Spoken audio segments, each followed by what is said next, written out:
కాంగ్రెస్ కు big shock. రాష్ట్ర వైద్య ఆరోగ్య మంత్రి దామోదర రాజనరసింహ దత్తత గ్రామంలో కాంగ్రెస్ కు షాక్. దామోదర రాజనరసింహ దత్తత గ్రామం నేరడిగుండలో కాంగ్రెస్ బలపరిచిన అభ్యర్థి ఓటమి. సంగారెడ్డి జిల్లా నేరడిగుండలో బీఆర్ఎస్ బలపరిచిన అభ్యర్థి ఘన విజయం. బీఆర్ఎస్ బలపరిచిన సర్పంచ్ అభ్యర్థి సాయి కుమార్ విజయం.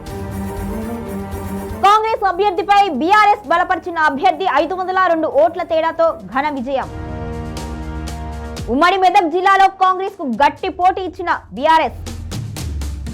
మంత్రి దామోదర రాజనరసింహ దత్తత గ్రామంలో ఓటమిపై కాంగ్రెస్ అసంతృప్తి. తెలంగాణలో అధికారాన్ని చేపట్టిన కాంగ్రెస్ పార్టీకి తాజాగా జరిగిన సర్పంచ్ ఎన్నిక ఫలితం గట్టి షాక్ ఇచ్చింది.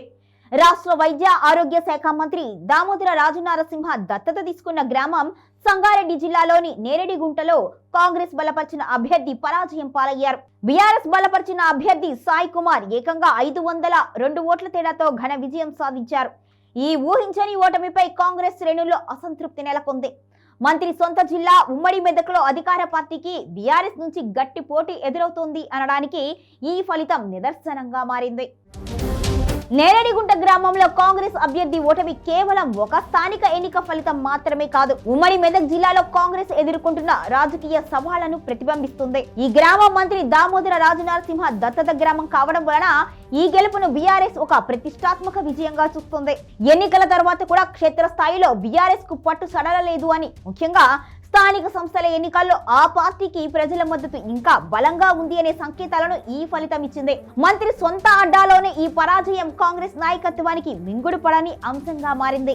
ప్రభుత్వాన్ని కోల్పోయినప్పటికీ బీఆర్ఎస్ స్థానిక ఎన్నికలపై పూర్తి దృష్టి సారించింది.